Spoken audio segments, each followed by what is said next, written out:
My name is Chris Simry and this is Tilly, my parrot.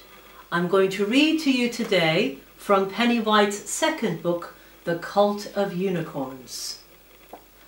I walked up to the short fence which surrounded the green. The young unicorn was stamping a forehoof at the man blocking her at the far end. The silver horn was short, little more than a promise on the pale white head. I studied the ribs showing through the thin coat. Is she weaned, do you think? Should be, Taryn affirmed, but she might not have felt it safe to graze. She won't let any of us near her, Peter explained. We tried to speak to her in Welsh and in English. I studied the filly, who was now prancing across sodden ground. What are you hoping I can do? Well, you're a mother, Peter said somewhat lamely. I thought that might help. I've never had children. No, but you raised James, didn't you, after your parents died? And, I said dryly, there's so little difference between a 4-year-old boy and an 8-month-old unicorn. I also know that you're good with people and animals. He gave me the pleading smile which always evaporated my resistance. All right, I'm going. I strode over to the gate and let myself onto the green. The filly was now on my left, once again prevented from escaping by a man waving his arms. She snorted at him, her tail flicking across her mud-splattered hindquarters. There are all sorts of things I wished I knew about unicorns. For example, at what age did they learn how to speak? How did it feel to have a horn growing from your forehead?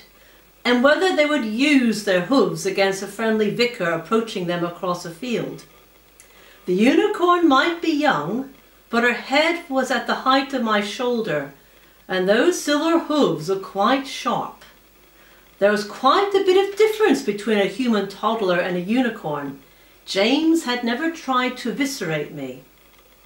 So people had already tried to speak to her. I stopped 10 yards away. The filly turned to face me. Her white mane was wisping around her neck and dark eyes, and I was certain that the twist in her ears indicated fear. I slid my hands into my coat pockets, and my fingers bumped against the folded copy of last Sunday's church news sheet. I suddenly recalled that the organist had chosen a hymn not in our books and it had been printed on the sheet.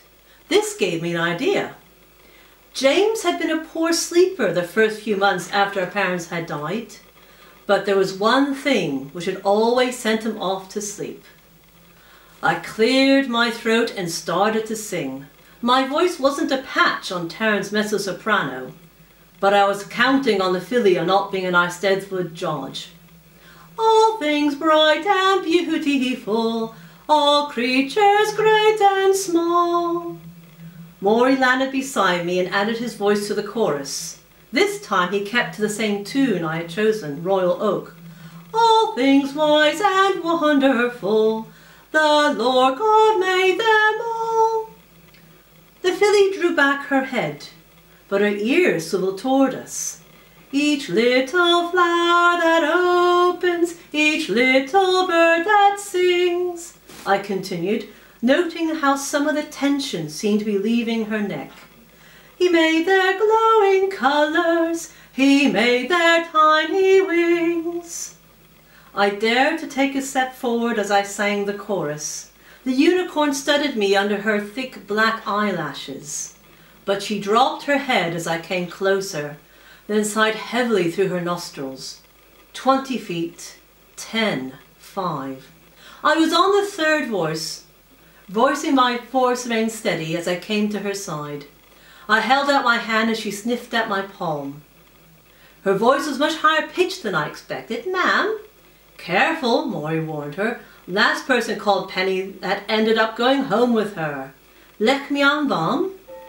Dwi ddim yn gwybod, said the unicorn. Then she added in perfect English, I don't know where she is. To read more, you can obtain a free copy of any of my Penny White books, The Cult of Unicorns, the first book, The Temptations of Dragons, or the third one, The Marriage of Griffins, by going to my website www.chrissimry.com and signing up for my newsletter, or you can buy them for Kindle or in paperback on Amazon.